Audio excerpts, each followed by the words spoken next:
Y ahora vamos a pasar al turno de debate y de preguntas, que va a estar conducido por el magistrado José Ángel Martín Bento, para todos ustedes que quieran hacer las preguntas que quieran a cualquiera de los tres ponentes. Muchas gracias.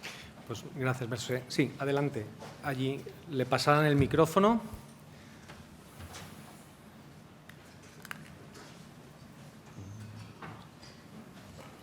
Hola, buenas tardes. No sé si se oye.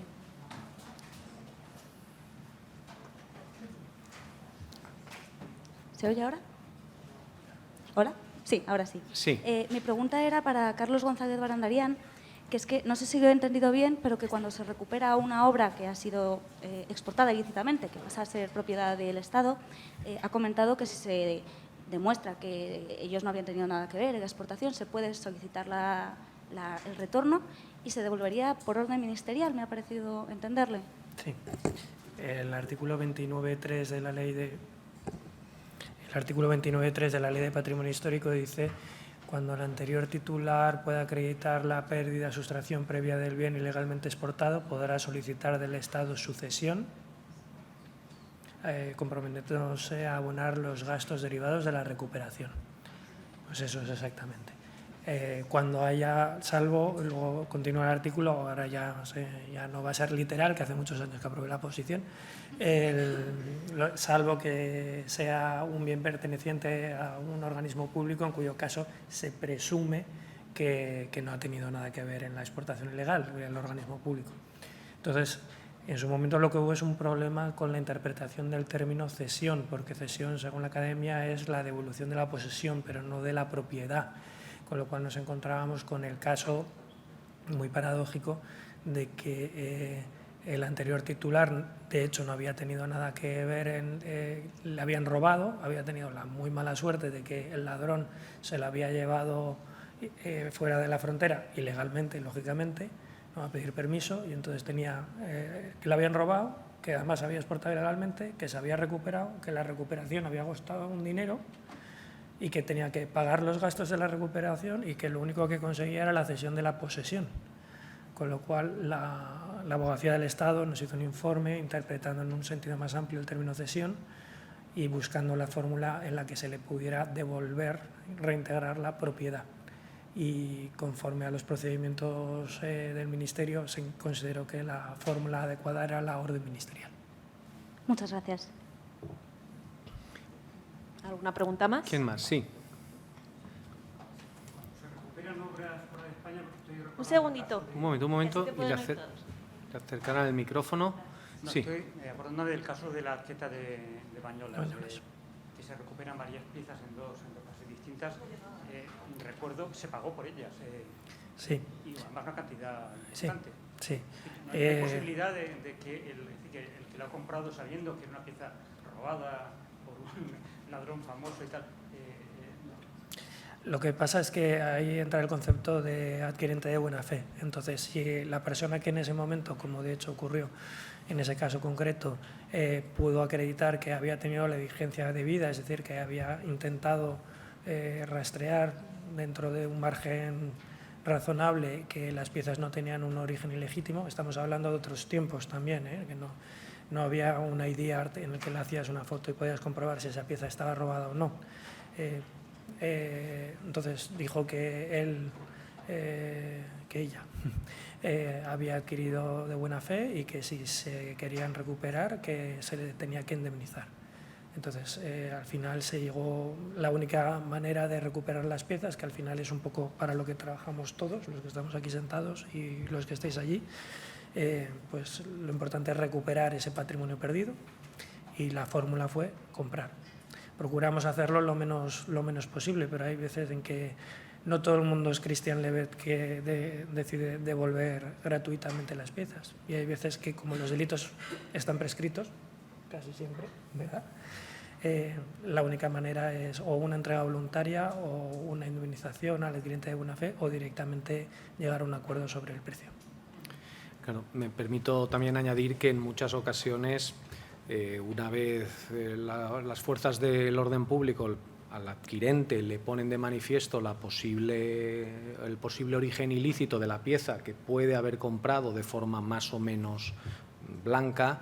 En muchas ocasiones, ante la posibilidad de verse implicado, he tenido asuntos en donde, que no, si esto era de esto, un tío, un asunto era de un tío que era, en fin, que le gustaban mucho los mercadillos, y siempre hemos pensado que era falso, esto no, llévenselo todo.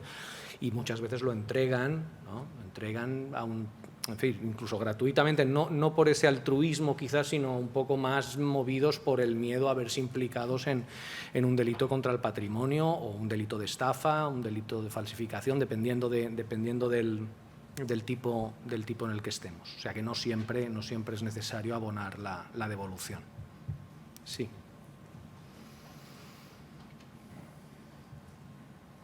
Yo tengo dos dudas. Una es para usted, magistrado, porque no me ha quedado claro cuando ha explicado que el comprador tiene que actuar con la diligencia debida a la hora de la comprobación de las piezas que compra. Si no lo hace, ¿eso de alguna manera, más allá de esto, juega en la defensa de la parte acusada?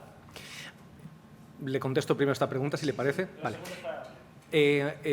Decía que la jurisprudencia ha ido rebajando ese requisito de diligencia, es decir, ha de ser un engaño muy burdo, para que, digamos, se considere que no hay estafa, el engaño ha de ser muy patente, muy burdo, no sé, te vendo la Torre Eiffel, en fin, cosas de este tipo. Estoy exagerando, pero tiene que ser una cosa muy palmar para decir, no, esto no puede ser estafa, porque para cualquier persona se usan siempre expresiones un poco indefinidas por la jurisprudencia de una persona de inteligencia media, de capacidades medias, en fin, alguien te están vendiendo una cosa que es evidente que te están engañando, es evidente, es una cosa muy palmaria. Pero si no es palmaria, es decir, si es una cosa más o menos bien montada y que, bueno, que pueden engañarte, la diligencia de la víctima se limita a demostrar, oiga, yo consulté, miré, comprobé, comparé qué hizo, pues me metí en Internet, vi catálogos, vi precios, no sé, y con eso es suficiente para que usted esté tranquilo que el hecho de que haya tomado una mínima prevención y no haya comprado a lo loco, sin comprobar nada, no significa que esta persona no vaya a cometer una estafa. Dicho esto, aun en el hipotético caso de que no se demuestre la estafa, siempre caben posibilidades civiles, como he dicho, es decir, quizá, oiga, está el incumplimiento contractual, usted me ha vendido una cosa que no cumple las características inicialmente pactadas en el contrato, por tanto, usted ha de devolverme parte del dinero, compensarme, yo pensaba que era de tal pintor, de tal época, y es quizá de ese pintor, pero no de esta época, por tanto, de menos valor, por tanto, compénseme. ¿De acuerdo? No sé si he resuelto. Sí. Y la segunda es más una curiosidad. ¿Qué se hace con el caso de la Carta de Colón o el del cuadro del pueblo de Zaragoza? ¿Qué se hace con los facsímiles o verdaderos falsos? ¿Qué ha hecho la Administración una vez que ha devuelto los originales? Pues fíjate que nunca no me lo había preguntado. Supongo que siguen allí. ¿No? Sí. No se los quedan. No. Aunque no es ninguno de los casos que has preguntado, de hecho, con el octavo casco sí que nos estamos planteando qué hacer. Porque hubo un momento en el que se nos planteó, digo, bueno, pues si es falso,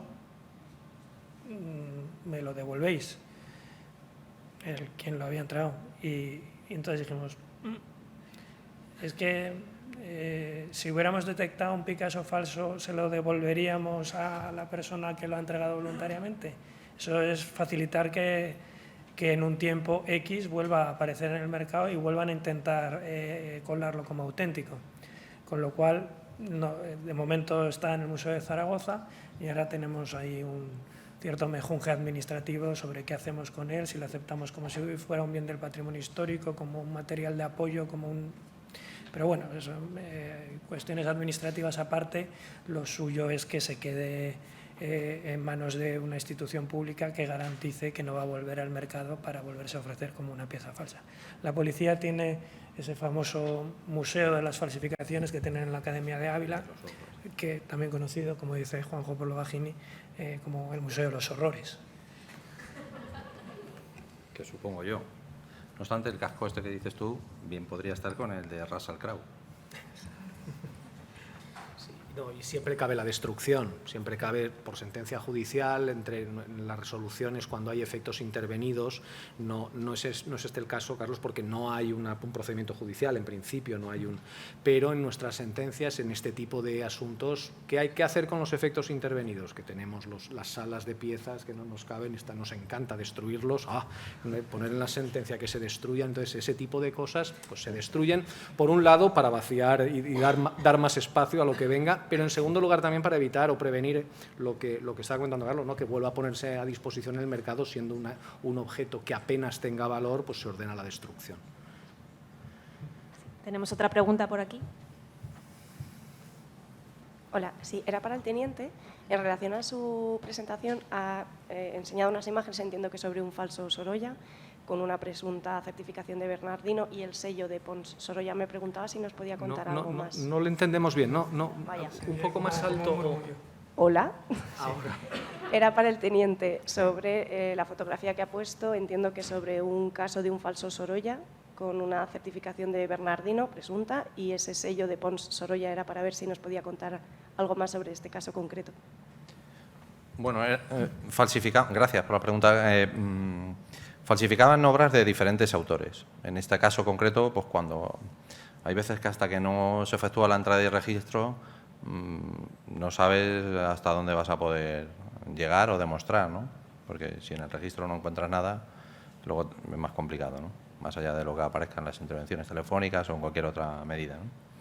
Pero en este caso, pues claro, llamó la atención poder recuperar un sello que luego, creo que fue Blanca que nos dijo, ¿no? Que viene Francisco contraído, ¿no? Cuando el original era Francisco completo. Pero bueno, son detalles curiosos. Pero bueno, finalmente en general eran bastante burdos, ¿eh? Consiguen engañar a mucha gente, pero eran bastante burdas las reproducciones. ¿Alguien más? Yo por contar una batallita, a diferencia de lo que decía Juanjo, de que muchas veces es como no te lleves las planchas de la abuela, que luego el museo se queja. A mí una sola vez me ha pasado el caso contrario, que era una entrada de registro de la agencia tributaria y que tenían que justificar todo el montaje que habían hecho en una casa de un, vamos a decir, jeque Marbelli, espeluznante la casa y todo el contenido, y no había absolutamente nada. Ellos yo creo que pensaban que iban a encontrar maravillas y entonces al final era como, pues nos tenemos que llevar algo para justificar todo esto, algo lo que tú consideres que vale más de lo que hay en esta casa. Y yo miraba y decía, aquí no hay nada que valga nada. Y me insistían, y bueno, pues las alfombras. Y al final fue como, joder, las alfombras, ¿no? Algo que pese menos no podrías haber escogido. Y ahí estuvieron cargando las alfombras los agentes de la Comunidad Tributaria.